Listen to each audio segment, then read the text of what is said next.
Que el Señor les bendiga, hermanos, amén. Me siento bendecido, es la primera vez que me toca un día que no es sábado, fuera de Semana Santa. Y es diferente, el público que yo veo siempre es adolescente. Ahora casi todos son mayores que yo. Así que les pido que oren por mí y yo también voy a orar por ustedes y por el mensaje de hoy. Gracias te damos, Señor, en esta noche por que tú, Señor, has permitido que estemos aquí. Señor, nos has guardado, nos has traído con bien. Gracias, bendito Padre, porque tú, bendito Dios, eres quien da la sabiduría, eres quien da, Señor, la inteligencia, Señor. Y te pedimos que el día de hoy abras tu palabra, Señor, y nos ayudes a entender esta área de nuestra vida, Señor, y en especial para poder llevar a nuestros hijos a ti, Señor, como tú así lo dices en tu palabra, en tu Padre.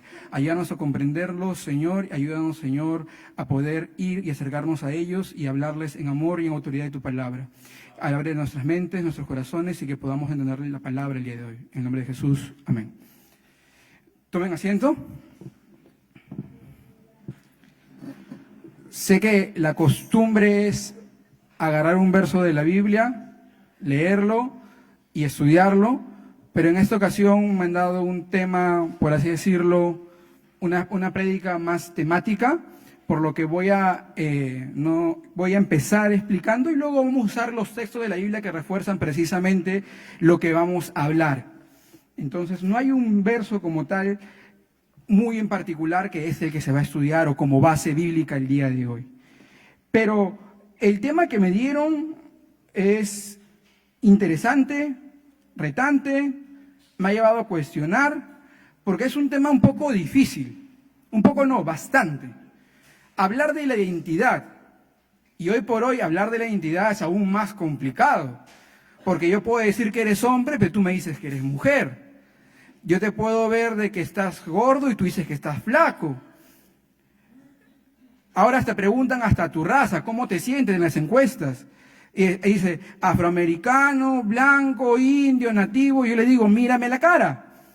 Y no quieren marcar ahí afroperuano, porque tienen miedo a ofenderme. Entonces, hablar de la identidad ahorita, hoy por hoy, es algo complejo. Y de por sí, la identidad de los adolescentes es un tema complicado. Porque los adolescentes suelen ser complicados cuando no se les entiende. Entonces, aquí hay algunos adolescentes y de seguro dirán, bien, por fin le van a gritar a mi papá. Eso es lo que yo pensaba cuando era adolescente y venía a los cultos de sábados. Codeaba a mi mamá y le decía, recibe toda la prédica. Pero el día de hoy vamos a trabajar en ambos. Y sí quiero llevar a que reflexionen un poco a ustedes, padres, porque este mensaje va dirigido a los padres. Que reflexionen un poco y un momento en cómo fueron ustedes cuando fueron adolescentes. Que recuerden, porque el padre cuando es padre se olvida que alguna vez fue adolescente. Se olvida que alguna vez se escapó del colegio. Se olvida que alguna vez copió en el examen. Se olvida que también tuvo novia o novio cuando tuvo 15, 14 años, 16 años. Ellos nunca hicieron eso. Se olvidan que le contestaban a su mamá. Se olvidan que no hacían los mandados. Se olvidan de muchas cosas. Pero cuando preguntas a los abuelos, lo refrescan muy bien. Así que quiero precisamente que el día de hoy, ustedes padres, regresen un poquito y piensen cuando eran adolescentes y de esa forma van a poder entender un poquito mejor lo que se va a decir el día de hoy y luego volvemos a cuando estamos como padres. Ahora, la identidad sí es un tema un poco complicado de trabajar y la pregunta que me dieron es ¿quién soy? Y precisamente está al frente. Y es una pregunta bastante difícil y que ha llevado a muchos intelectuales y filósofos a reflexionar en ello. ¿Quién soy? Si yo te pregunto quién eres, ¿me puedes decir realmente quién eres? ¿Cuál sería tu respuesta? A ver, vamos a preguntarle al hermano Ronald. ¿Quién es usted, hermano Ronald?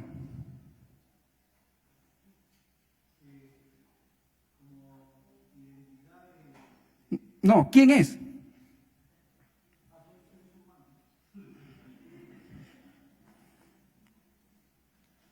A ver, a mi tío Alex, que me ve sonriendo.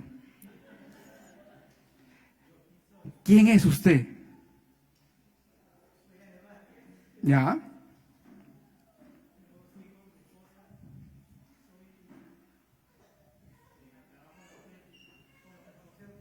¿Ya?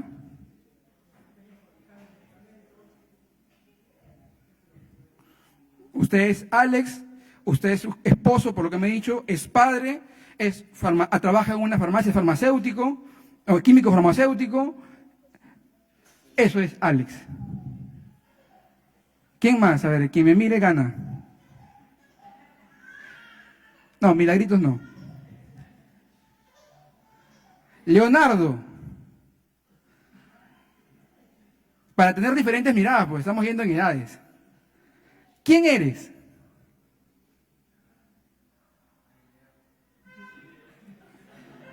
Hola, Leo. Nada más. Él es Leonardo. Y esa ha sido precisamente una pregunta que es difícil de responder. Si me preguntan a mí, quizás responda lo mismo. Soy Benjamín Chávez, soy peruano, soy papá de Rafaela, esposo de Katy, hijo de Israel y Erika, ¿no? Soy trabajador social, etcétera de cosas. ¿Y realmente eso es lo que somos? ¿Realmente somos eso? Y sí, es interesante porque yo esperaba que quizás por ahí alguien me responda algo diferente, pero según lo que yo estudiaba decía, todos te van a responder en base a sus funciones, lo que hacen, a quienes son, en cierta manera, su nombre.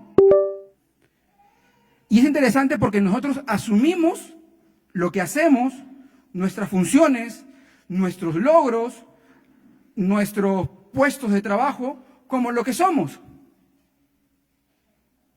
¿No? Y eso en realidad no es algo que define que somos. No define que somos. Es algo momentáneo. Es algo que es funcional. Yo tengo la función de ser padre, yo tengo la función de trabajar, pero eso no define quién es Benjamín. ¿Quién es Benjamín? ¿Quién es este chico gordito que está al frente hablándome y preguntándome quién soy? Y ahora, nosotros tenemos que ponernos a pensar un poco más allá. La identidad es eso precisamente, en otras palabras, que define qué cosa eres tú, lo que marca lo que vas a hacer, lo que piensas, lo que haces, lo que defiendes. Entonces, una vez más, ¿quién soy?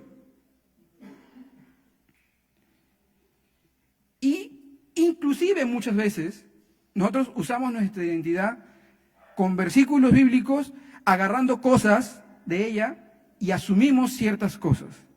Como por ejemplo, yo soy amado. Sí es cierto, eres amado. Yo soy valiente. Sí es cierto, puedes ser valiente. Yo soy esforzado. Yo soy, etcétera, etcétera, etcétera, que sacamos de la Biblia. Y es correcto. La Biblia dice que somos eso. ¿Pero por qué somos eso? Por ahí escuché algo. Abuelita, a ver. Bueno, todos somos creación de Dios. Hasta el más pecador del mundo es creación de Dios. Porque somos hijos de Dios. Eso marca una diferencia. Eso marca una diferencia en quién tú eres y quién no eres. Juan 1:12 le dio la potestad de ser llamados hijos de Dios. Dice, la potestad. O sea, le dio la autoridad, le dio el poder de ser llamados hijos de Dios. No a todos los que le recibieron. Ahora, Benjamín, a ti te encargaron que trabajes el tema de cómo forjar la identidad en Cristo en el adolescente. ¿Sí? El tema es que para poder forjar una identidad en tu hijo, primero tienes que mostrar, vivir lo que quieres enseñar. A nosotros, el Ministerio de Jóvenes, cuando se creó, tenía un lema. Decía que existimos para amar a Dios sobre todas las cosas, siendo primero y luego haciendo discípulos de Jesucristo. Entonces tú no puedes pretender que tus hijos, formarlos en los caminos del Señor, en la palabra y una identidad en Cristo, si tú como padre no tienes una identidad en Cristo definida. Y atención, tener una identidad en Cristo definida no se va a delimitar ni marcar por lo que asistas a la iglesia. Porque ores. Porque mucha gente usa la oración como superstición. Y a veces se cree inclusive que si alguien te robó fue porque no, como dijo Steven la semana pasada, porque no oraste. No necesariamente.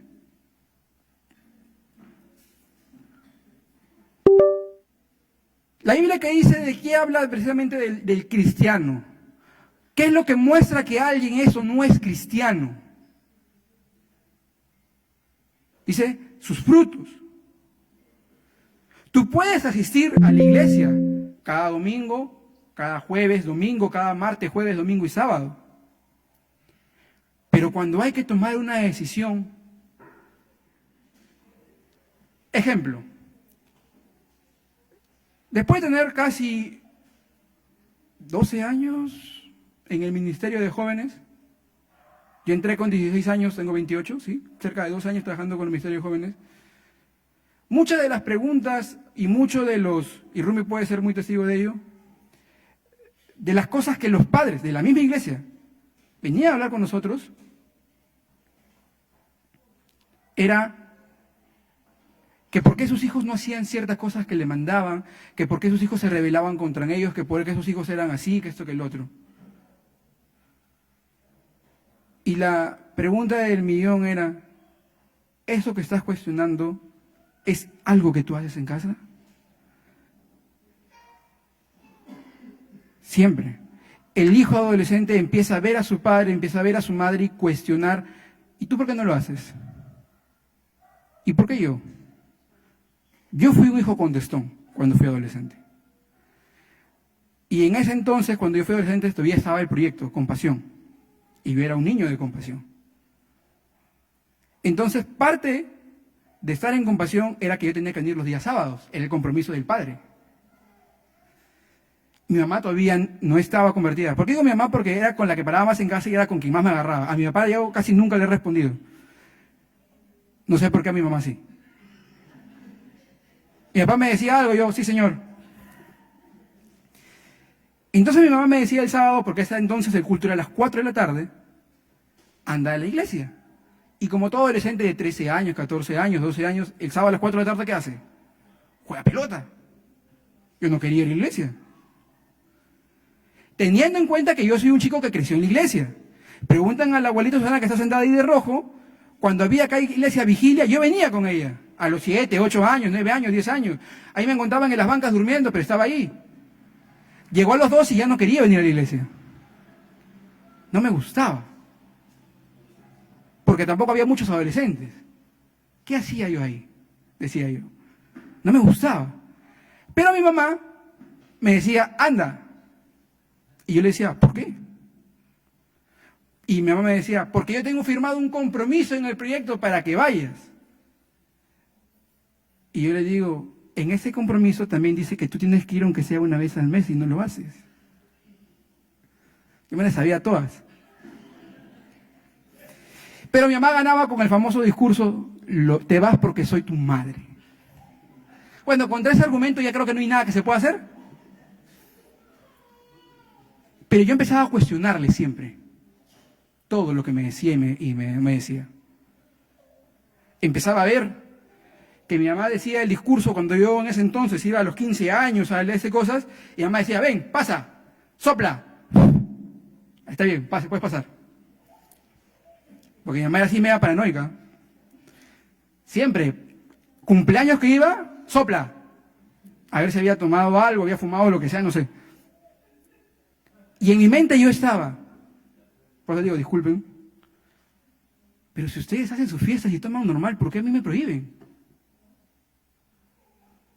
Si es malo, ¿por qué lo hacen? No soy tan pequeño, tenía ¿cuánto? 14 años.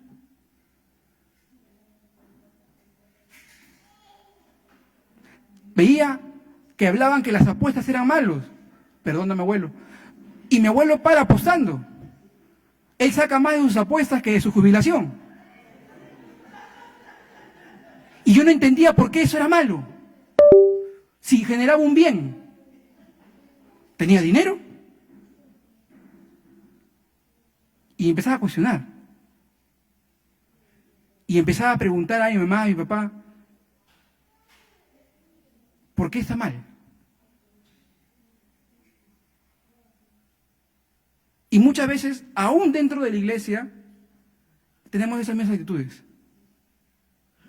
Quizás no como las mías, porque de repente ya ustedes no toman, no van a fiestas, vienen a la iglesia de vez en cuando, vienen siempre, pero igual existen esos dobles discursos. Igual existen esas dobles cosas. De cuando hay una decisión difícil, es mejor hacerse la vista gorda, es mejor callar. Que cuando existe un pecado en la familia, es mejor no confrontar, es mejor no exponer el pecado por el miedo al qué dirán. ¿Por qué podrán decir los hermanos? ¿Qué podrá decir el pastor? Y créanme que eso va formando la identidad del adolescente, del joven que va teniendo en casa. Entonces, van a seguir existiendo esos conflictos si es que no se vive realmente el verdadero cristianismo. Precisamente, nosotros, como bien dijimos, somos hijos de Dios. Y para eso vamos a ir a Mateo 3:17. A Mateo 3:17.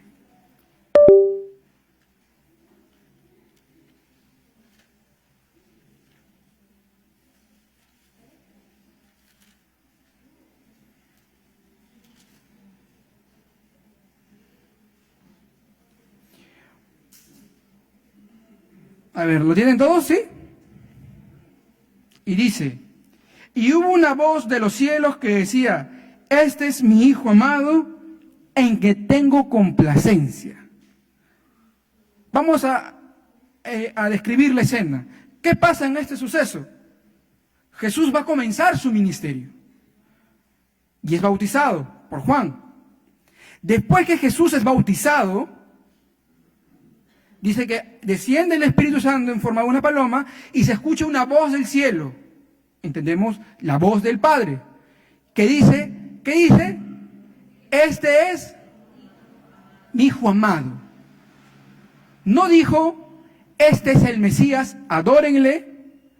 No dijo, este es el Salvador del mundo. No dijo, este es el que va a salvar al hombre, al hombre de su pecado. No, no dijo eso. Dijo, este es mi Hijo amado. Porque al tener precisamente la identidad del Hijo, al ser el Hijo, con ello le estaba dando ¿qué cosa? Todo el poder, la autoridad, todo lo que representa ser Hijo. ¿No? Todo lo que representa ser Hijo. Por ejemplo, en mi casa, yo soy medio conchudito al entrar a la casa de mi mamá. Porque yo entro a saludar y de paso abro la refri, busco qué hay. Si encuentro algo rico, lo agarro. Miro la olla, Y si hay algo rico, meto una cuchara a la boca y mi esposa me dice, oye, ¿qué tienes? Y yo le digo, es mi mamá. ¿Entiendes? Es lo mismo. ¿Por qué yo actúo de esa manera? Porque tengo la confianza, porque tengo la seguridad, porque tengo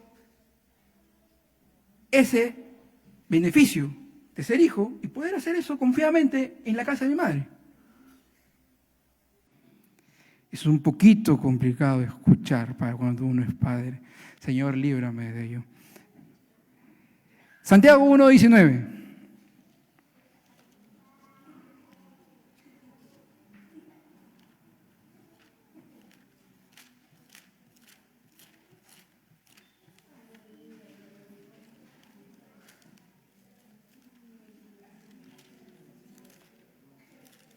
¿Estamos ahí, Santiago? Sí.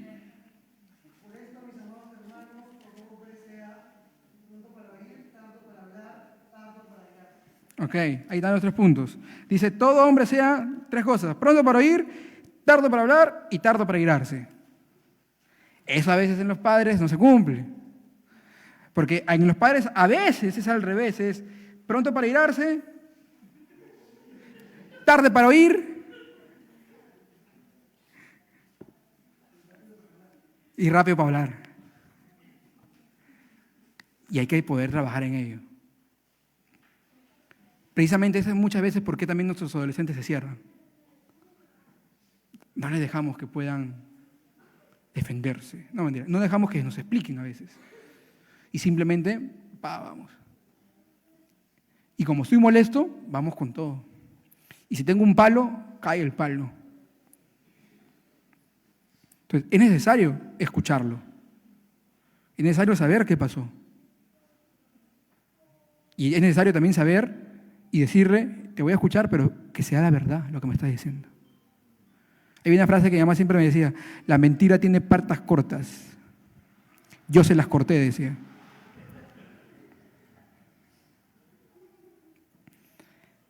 Entonces, es necesario poder escuchar. Algo que a veces pasa es cuando pasa algún problema, algo por el estilo, de frente. Que estoy cansado, que siempre contigo lo mismo, que hasta cuándo vas a aprender, pero papá, pero no, pero mamá, pero no, cállate, pero papá, pero mamá. Y no se escucha. Eso es algo que sí yo valoro de mi papá. Y creo que lo he dicho antes. Todas las veces que mi papá me ha castigado, muy rara vez que haya sido el mismo día. Siempre era al día siguiente, si era muy grave, después de 2 días, como para poder ajustar un poquito, creo. Y mi papá se sentaba en el mueble y me llamaba. Y si yo sabía que si sentaba en el mueble y me llamaba, es que ya iba a decirme algo ya. Y mi papá me explicaba. Por ejemplo, una vez escondí un examen. Y según yo no lo habían entregado porque había sacado mala nota. Y mi papá sabía, porque mi mamá ya le había dicho, y aún así se sentó, me explicó, me preguntó, y ya lo sabía. Y después me dio 3 correazos, pero eso es algo que yo tengo muy grabado. Me escuchaba, me preguntaba y me decía por qué estaba castigándome. Y no puedo dejar mentir, me pasa aquí. Y antes que me pegue, yo ya estaba llorando. Mis lágrimas caían así. Y mi papá decía, pero ¿tengo razón o no? Sí, y puedo estoy llorando.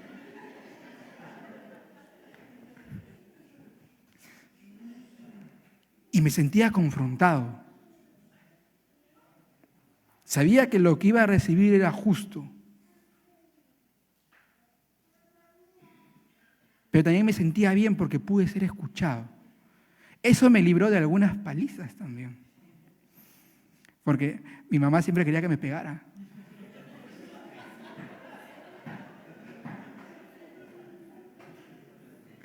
Y alguna vez ella daba la queja y como mi papá siempre escucha, yo le explicaba y decía, por eso no le voy a pegar, picholita, le decía.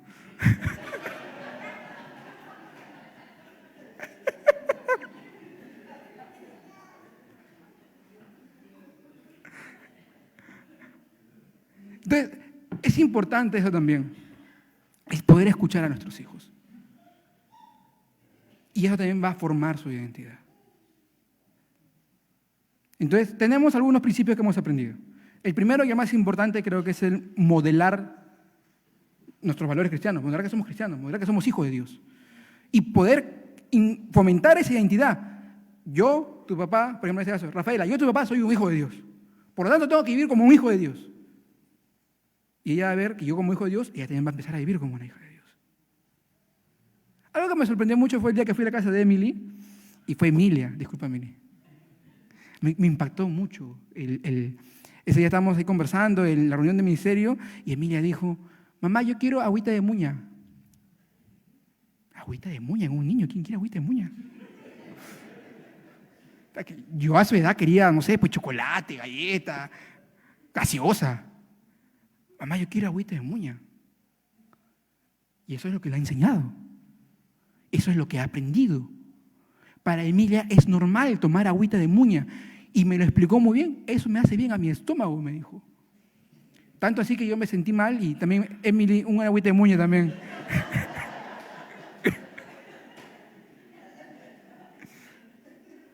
Pero ven que lo que un padre hace sí impacta. Es lo mismo en sus hijos adolescentes. A veces piensa que para trabajar con adolescentes hay mucha magia, hay que descubrir mucho. No, es lo mismo. Son niños más grandes que están queriendo ser adultos, pero aún no lo son. Que requieren un poquito más de libertad, un poquito más de independencia, pero no quiere decir que tengan que ustedes sacar su supervisión de ellos. Con mayor razón tienen que estar más atentos.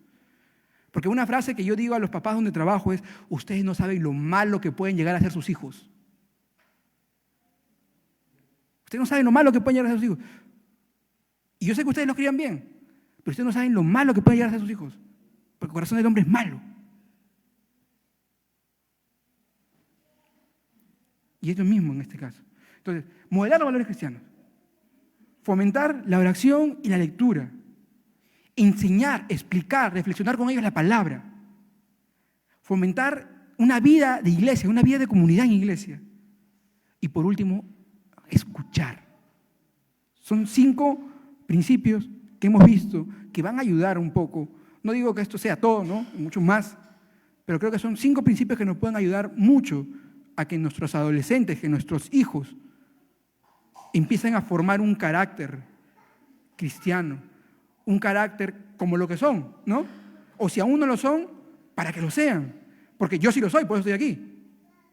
¿No? Yo como padre estoy aquí es porque soy. Y si aún no soy convertido, estoy buscando serlo, estoy en camino de ello, ¿no? Estoy buscando tener ese encuentro con Dios. Y quiero que mi hijo también lo tenga. Entonces, eso primero.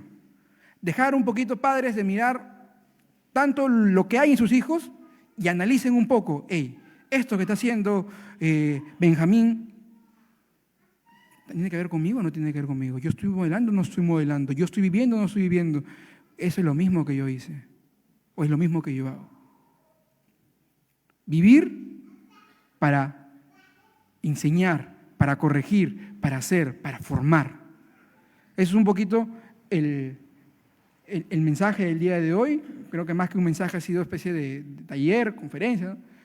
Pero espero que el Señor les haya hablado, así como a mí me habló, y podamos entender un poquito más a nuestros hijos adolescentes, porque ellos también ya tienen la capacidad de poder pensar, de poder reflexionar, de poder ver qué les conviene y qué no, aunque a veces no tomen las mejores decisiones, y para eso están ustedes precisamente, para poder guiarlos, orientarles y poder modelar la imagen de Dios en ellos. Vamos a orar. Gracias te damos, Señor, por tu palabra, porque ahí podemos encontrar todo, Señor. Ahí podemos encontrar, Señor, realmente todos los principios que podemos tener en la vida, Señor, para poder vivir, Señor, de acuerdo a tu voluntad, bendito Padre. Ayúdanos, bendito Dios, a poder abrir la mente, Señor, nuestra, en nuestro entendimiento, conocimiento, para ir un poco más en tu palabra, para amar a nuestros hijos, Señor, de la misma forma en la que tú nos amas, para poder, Señor, entenderlos, Señor, amarlos, corregirlos, exhortarlos, Señor, guiarlos, bendito Dios, en sabiduría, Señor, en justicia, en verdad, Señor, y sobre todo, Señor, ayúdanos, Señor, a ser esos padres, Señor, que tú quieres. Ayúdanos, Señor, a vivir conforme al llamado que tenemos, Señor, que seas hijos tuyos. Gracias, bendito Dios, porque sabemos y creemos que tú, Señor, vas a continuar haciendo esta obra en nuestras vidas. En el nombre de tu Hijo amado Jesús. Amén.